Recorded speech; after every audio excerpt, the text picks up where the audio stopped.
This is Pet Life Radio. Let's talk pets.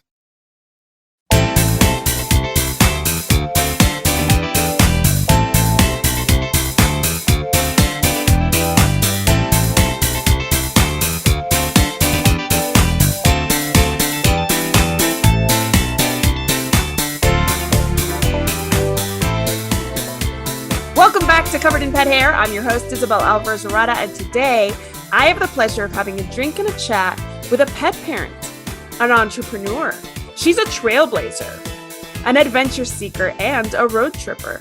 She's originally from Charlotte, North Carolina, and currently lives in Macon, Georgia. She's married to Bobby, Cat Ma, to Delilah, Samson, Sophie, Sassy, Kylo Ren, Radagast, and Griffin.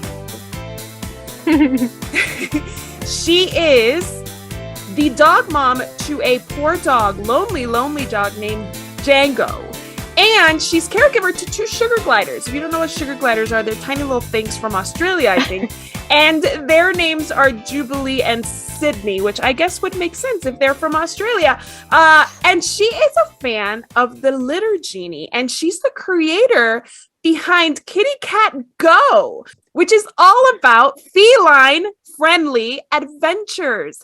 Her name is Emily Hall, and she's here with me today to teach us all about taking cats with us where we go, which is not a concept everybody's embraced. So welcome, Emily. It's so good to have you on the show. Yeah, thanks so much for having me. I'm excited to be here. Oh my gosh, I have so many questions. I used to run a pet sitting business, and sometimes I thought we should be offering catwalks midday. But I was never brave enough to do that because I was so scared of all the moving parts and the training and the things that go along with it. You've done such a good job of teaching your community all about the best way to do these things. But before I get into all that, I want to introduce our drinking game today. So today, anybody participating in our drinking game, anytime you hear either Emily or myself say this word right here, make sure you take a drink of whatever you're enjoying. She won't know what it is. I won't know what it is either. We're just going to speak and you are going to take a drink, but please make sure you never drink and drive. Always drink responsibly, and please be over 21 in the US before you partake. And if you're not, have some lemonade. So what are you having tonight, Emily? I have a glass of wine in my not wine glass. Wow. Well, good for you. You know what? If you have that many cats around, probably the best way to do it. Yeah. Keep it simple. Well, I actually have I have an adventurous drink today. I was in South Florida and I bought like this little craft cocktail, like mason jar by Camp Craft Cocktails. And it's basically all of the ingredients to infuse liquor. So this one had like citrus and sugar, and it had berries, and it had all these things. And so last week I put a whole bunch of tequila in that mason jar, and now I'm having a drink that I made with that infused tequila, and I've named it a Tutti Frutti margarita because it's got all sorts of stuff and lots of tequila. So cheers. Thank you again for being on the show. Thanks for having me. I am so excited, truly so excited, especially because I have so many questions about harnessing cats on leashes. And that's why we're playing a game that I call the Harnessed Cat. So today's game is a quick fire challenge. So you can't spend too much time answering these questions just because I have so many of them. Okay. But it's all about harness training, leash training cats. Are you ready to play? I guess so. She's ready. She was born ready. Fast-paced games make me nervous. No, you're fine. You can do this in your sleep. I've seen your social media. All right. So the first one is, what's the hardest part about harness training a cat? Well, it depends on the cat, but a lot of times it's getting them used to wearing a harness. Okay, perfect. What size leash do you recommend? For beginners, just a standard 6-foot leash. You can never go wrong with a standard 6-foot leash, no matter who is on the end of that leash, right? Yes. All right. What does a cat harness need in order to be safe?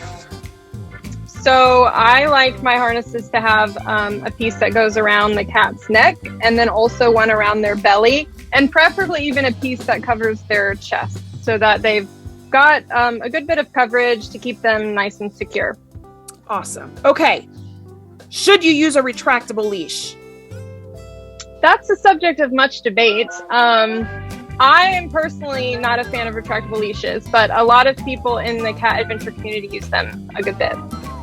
I detest retractable leashes, so I'm with you on this. I don't like them. I don't think they're safe. I don't trust the mechanism, and too many times have I had somebody wrap around something on a retractable leash, and it's just way more difficult than it needs to be. So I'm totally with you. All right, next one. If a cat has never worn anything, what do we train first? A collar with the ID tags, the harness, which one?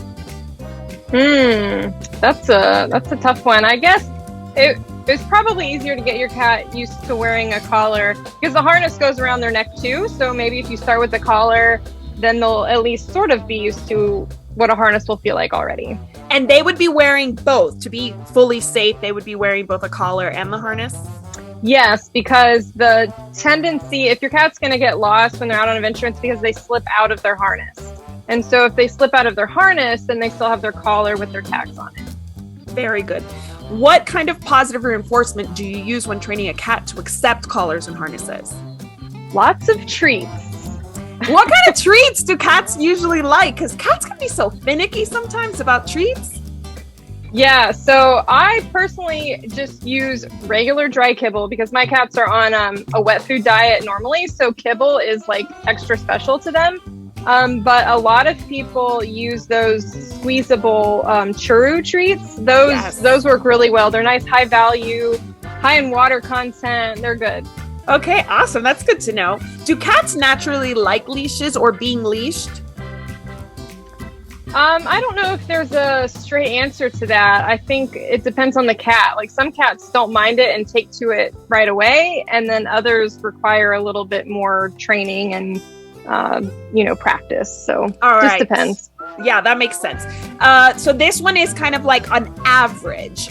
How long, assuming they're pretty accepting of the harness, how long does it usually take to safely train on leash, like a cat to accept a harness and a leash?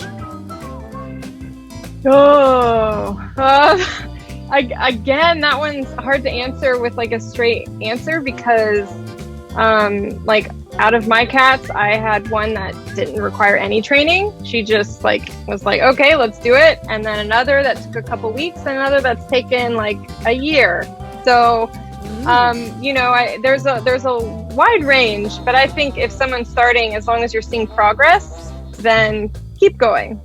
Awesome. And what is the most common mistake people make when harness and leash training their cats? Giving up the first time. Oh, I did not expect that answer. So tell me a little bit more about that. People just see some reaction in their cat and they're like, the cat doesn't want it, I'm done. Yes.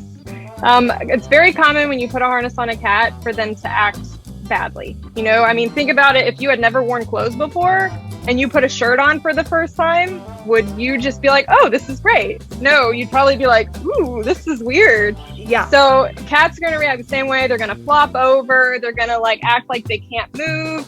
And a lot of people see that reaction and oh, my cat hates it. This isn't for me. And maybe it's not, but it's worth trying and going through the whole training process, to get your cat used to it, because it's more than likely not just going to be an instant thing. That is awesome. Yeah, that's true. I think that it's probably even more akin to a bra. So yeah. Think about putting a bra on a grown man. I think he would take a little bit of time to get used to that. We know. So I agree. It takes time to get used to these new experiences. So how long ago did you create KittyCatGo and why? What inspired you? I started KittyCatGo in the spring of 2020. So I just passed my 2-year launch date. So that's exciting. And I would say what inspired me was my cat, Sophie, who's the one who got me started adventuring with my cat about 8-9 years ago. And I just noticed that there's this great community of people on Instagram and Facebook who adventure with their cats. And I wanted to nurture that and provide education to help encourage more people to do it because, I think it's a great form of enrichment and more people should give it a try. So Why don't you explain to us very quickly what you mean by enrichment? Because a lot of people talk about enrichment in the dog world, but cats, sometimes people don't know where to even start. Yes. So a lot of people think of cats as like this low maintenance pet that you just get them and you feed them and that's it. But really, they require just as much exercise and enrichment as dogs do. So, like for indoor enrichment activities, could mean just like playtime with an interactive toy of some sort, like a wand toy or a laser pointer or, something like that. They got those cat wheels now, so your cat can like run and get some exercise. Then there's the food puzzles and all kinds of things like that cats really enjoy. And then going outside provides them both exercise and like mental stimulation because they're getting to see and smell and experience like all these new and amazing things. That is awesome. So tell me what you would say to someone who says, I think it's great. I would love to take my cat out, but I don't trust other people. I don't trust dogs. What dangers are really, truly something that people need to consider before adventuring with their cat? So the dogs is a big one because in my area, and it seems to be the case for a lot of people, a lot of dog owners unfortunately don't follow the leash laws. And so you go to somewhere that has a leash law in place thinking that it will be a safe space for you to also walk with your cat on a leash, to find that there's off-leash dogs running around, and that can be dangerous because you don't always know if the dog is cat friendly. And a lot of cats, even if they're okay with dogs in their own home, it's a lot different meeting a strange dog out in a strange place. So that's definitely the biggest obstacle. Yeah, I can imagine. And so tell me, what kind of adventures do you guys do with your cats? And do you take multiple cats? Do you take one at a time?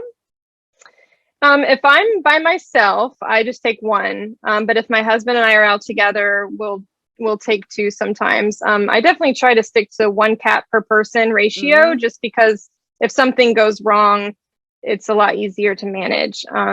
But we do a lot of hiking. I'd say that's our main adventure, but we do some camping and canoeing as well. And do the cats go in the canoe? Yeah. Okay, so at that point on the canoe, do you have them on leash, in the backpack? Where do you have them? Are they loose? I don't have them on a leash usually, unless we're like close to land and I'm worried that they might like jump out of the canoe onto land. But if we're like out in the water, they're not going to go anywhere. So I do have them in a life jacket, and I have their backpacks so that if they get like hot in the sun or just kind of overwhelmed, they can go into their backpack and feel like they have a safe space that they can hang out in. And I can like put a towel over it to kind of make them feel secure and block some sun. But for the most part, they are like sitting in our laps and enjoying the view. I love that so much. I'm having this like mental picture of like a romantic canoe, people reading poetry, and a cat just sitting there. I love it so much. And have you ever run into like any situations where you're like, oh no, this is a worst case scenario? Thankfully, nothing too bad. I have had an off-leash dog charge us one time, and it was like growling, and it was a big German Shepherd. And they're people, like I didn't see the human anywhere. And so I was able to grab my cat. I had my cat Kylo at the time, and I stuffed him in his backpack really fast and got it on my back. And my husband just like had to yell like in his like deepest, manliest voice, like, no. And that was enough to kind of like get the dog to stop for a second. And then the people ended up, trailing behind, calling the dog, But so it was a close call, but thankfully nothing actually has ever happened. Well, I bet based on what I've seen of your message and your support that you offer your community, I bet that you're always kind of not on the defensive, but aware. And I'm sure that you keep distractions to a minimum. And that's something that you probably recommend other people do as well.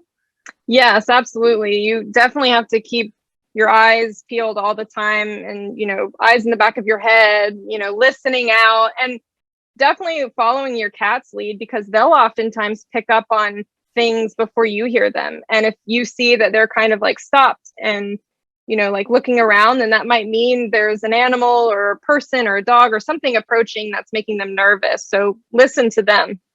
That's really good to know. Yeah, no phones, no texts, no Instagramming while you're out with your cat, just in case, so that we can make sure that the dogs don't invade their space. So I have to take a break right now, but when we come back, I'm going to ask Emily more about cat-friendly travel and what she finds is kind of the standard for cats travel and establishments. Do they or do they not welcome cats? We'll talk about that. Don't go anywhere. We'll be right back.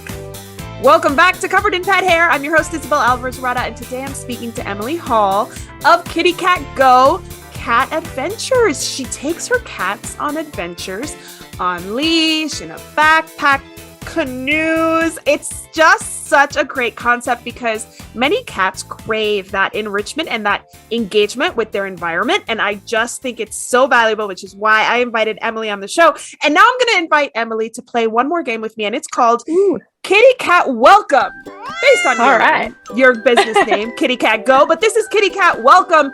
And I want to talk to you about we know dogs are welcome in a lot of places. We know dog travel is pretty standard, but cat travel can be a little bit new for a lot of places. So I'm going to ask you some questions so you can give us a little bit of insight based on your experience. Are you ready to play? Sure, yeah. All right, let's do it. Do you find that cats are welcome in fewer places than dogs? Mostly no. I always call ahead first, because a lot of times, well, I shouldn't say a lot of times. Sometimes websites, especially for hotels and like overnight accommodations, they'll say pet friendly. But a lot of times that might mean really dog friendly. So you have to call ahead and make sure. As far as like businesses, they usually don't mind if dogs are allowed. They don't mind if cats come too. Where you usually run into a little bit of trouble is with like hotels, Airbnbs and stuff like that. Yes. Airbnbs can be such a pain for dogs too. Like they have restrictions on size. They definitely don't want cats. Like it's just all these things because it's people's homes, and I understand they feel a little differently about them. But I'm an Airbnb host and it's a whole thing. Our Airbnb is actually not pet friendly at all, but that's because the owner, I manage it, the owner is super allergic to animals. So it just depends, because if they're using the home, like, you get it, why they're not pet friendly. All right, what benefits does backpack training a cat have? So lots. If someone is going to be adventuring with their cat, I recommend backpack training along with the harness and leash training, because it helps a lot as you introduce your cat to new places. Because if they already see their backpack as a safe zone, like somewhere that they can go if they're nervous or stressed, and you're trying to take them to the park for the first time. If you just take your cat and put them on the ground, chances are they're going to be super overwhelmed, but you can use that backpack to slowly introduce them to the situation and have them in their backpack, sit the backpack on the ground, and invite your cat to come out, and they'll come out when they feel safe and ready. And then of course, in instances like the story I shared earlier about the dog coming, if an emergency situation comes up, having that backpack you can put your cat in so you can get away quickly or keep them safe or whatever, is helpful. And of course, if you're hiking and your cat gets tired of walking, but you're not ready to be done yet, you can stick them in their backpack and keep going. That is so awesome. So in the cat world, we're usually conditioned to think that cats hate being in enclosures. Do you think that because there's a positive experience associated with the backpack, they tend to take to it better than maybe like a carrier that takes them to the vet? Yes, absolutely. So that's a big part of the backpack training, is making sure that when you use it, that you're enforcing it with positive experiences like treats and going places that aren't the vet. Right. So when they see the carrier come out, they're not like, oh my God, I gotta get out of here. They're like, ooh, something good might happen. Yes. It's all about context for everybody involved. Can old cats be trained to either be on leash and harness or backpack? Yes, absolutely. So I actually am in the middle of training one of my 10-year-old cats. And we just started a few weeks ago, and he's doing amazingly well. He's taking to it much quicker than I expected. And then there are lots of cats in the community as well that I know who started like even older, like 12, 13, 14 years old. So it's never too late. That is so cool. I mean, that's so awesome, because maybe when you first get your cat, you have young kids and you can't do it. And then when your cat is 12, now you have the time and you can still train them to do these things and enjoy life with you. Cats can live a really long time. So 12 is still relatively young. Tell me, what are your thoughts on strollers for cats? I think they can be a great tool for a lot of the same reasons the backpack is. Because some people might have back troubles or prefer to, have something to push instead of to carry, especially in like stores and things. A stroller won't work well for hiking and things with uneven terrain, but they're really great for other situations. And also they're usually big enough that you can fit more than one cat in them. So that's nice for people who might be going out with more than one cat at a time. So I just had an idea. Maybe instead of cat walking, what I should have done was cat strolling, and at least put these cats in a stroller and taken them around to get them just out. They can smell fresh air. They can get some sun. Yeah. And that's what a lot of people do. Like a lot of times people hear the word adventure cat and they think, oh, I'm not going to go hiking or canoeing or camping with my cat. It's like, well, it doesn't have to be that. It can be something as simple as taking your cat for a stroller ride around your block or hanging out on your back porch. Anything like that is going to be great for them. I remember I had a client who, his name is Wes, and he did a ton of like camping and traveling and bird watching actually, but he never took Kitty with him. Cece was her name. But she was trained. He was an older retired man and he had trained her on a harness, and all she would do is just go out front, and they had a tree in their front yard and she just climbed the tree and he would hold the leash. And I think they were really happy with that kind of adventure. And that was all that he was comfortable with. He wouldn't even let us do it. But like, I remember him like beaming when he would tell me about him taking Cece out front, just to explore. Yeah, exactly. I mean, just like with people, how people have different preferences of activities, cats do too. Some might prefer hiking. Some might prefer basking in the sun in the backyard or hanging out in the tree in their front yard. I mean, there's so many different ways you can adventure with your cat. That is so fun. And I love that you can kind of explore the options and see what the cat responds to. So what should you be looking for to see if the cat is responding, or if the cat's like stressed out and anxious and not enjoying themselves?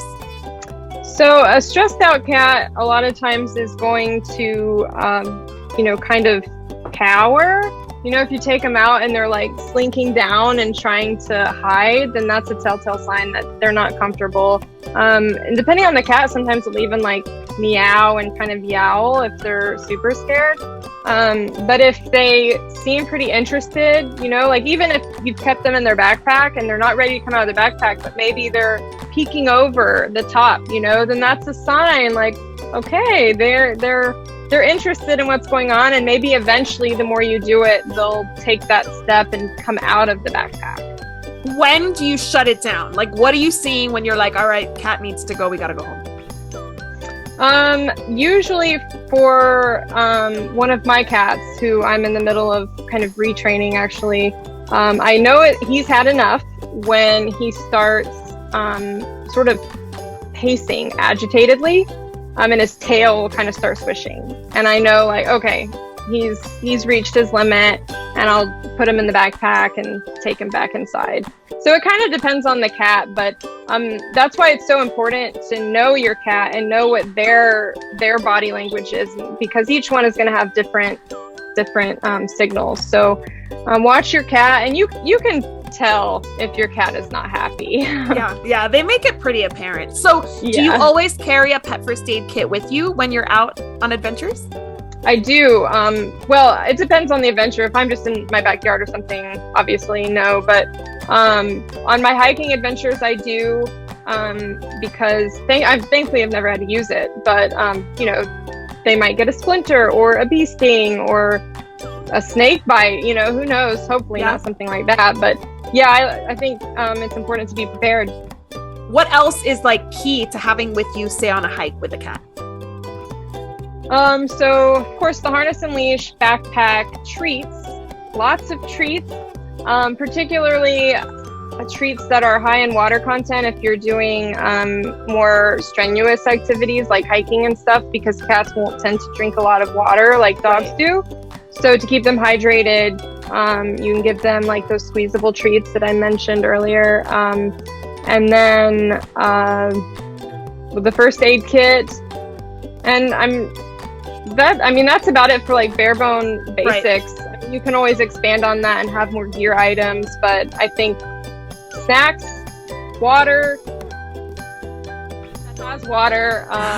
and then, you know, the harness, leash, all that stuff is like essential. Perfect. Wonderful. You did a great job. I feel like I am more prepared than ever. I don't have any cats right now, but to get a cat and take them on an adventure. But so tell me about traveling with cats specifically. Like when it comes to dogs, we have Bring Fido and similar apps. Do you have anything like that in the cat adventure community? Well, on my website, actually, I have a map that people can submit locations like that they know accept cats. And then I add a pin on the Google map. And then I have a list of chain locations and stuff that generally are cat friendly. But aside from that, there's really not a lot. If I'm going to a new city and bringing a cat with me, a lot of times I use Bring Fido and those websites and then just double check that the location will also allow cats. So are you thinking of getting your own app going? Because you've got the name for it, KittyCatGo. Let's do it. Come on, go ahead, do an app. Yeah, well, I have looked into it. It is quite expensive. I'm not quite ready for that investment yet. Eventually, okay. One day. Investors, this is a no-brainer. She's brilliant. Come on. Yes. I will back you. I have $500 with your name on it. Won't get you far at all, but I will support you in any way that I can. Okay, so you have a community that you started only 2 years ago that is very active. So tell me about your community and your membership and what that entails. So I got just like the general community. Like I have a Facebook group, and then my Instagram, of course, and that's a really great community. There's cats from all over the world that participate in the adventure activities on social media, which is awesome. And then I have my membership group called KittyCatGo Trailblazers. And in that group, we have every month a different theme of activities that we work on. And I have a list of activities or challenges to kind of help people get their cat more comfortable with different things, or maybe kind of push them out of their comfort zone. So, because they might discover that their cat likes something that they hadn't thought. So for example, June, our challenge theme is water. And so all of our activities have to do with trying to introduce your cat to being around or on, like in a canoe or kayak, or even in the water. What kind of activities do cats do in the water? Do they swim? Some do. So I have one who's very, very interested in the water. He likes to be in the sink when we're doing the dishes, and he likes to bat around in water in the bathtub. He hasn't gone so far yet as to get in, but I'm trying to encourage that so that hopefully he will. But there are lots of cats that swim, and lots who maybe don't fully submerge and go swimming, but they like to walk along like the edge of a pond or lake and, maybe just up to their paws. Right. Yes. You have to introduce it before you know whether or not they're willing to take the plunge, intended. So tell me, do you find that there are any other countries? I mean, you're in the US, but are there other countries that are just more keen on cat adventures? Are we like leading the way? Are there other places that are doing better? I think so. And from my experience, what I see on social media and in my membership group, it's primarily people from the United States, but there's a very large, like close second, population in Canada.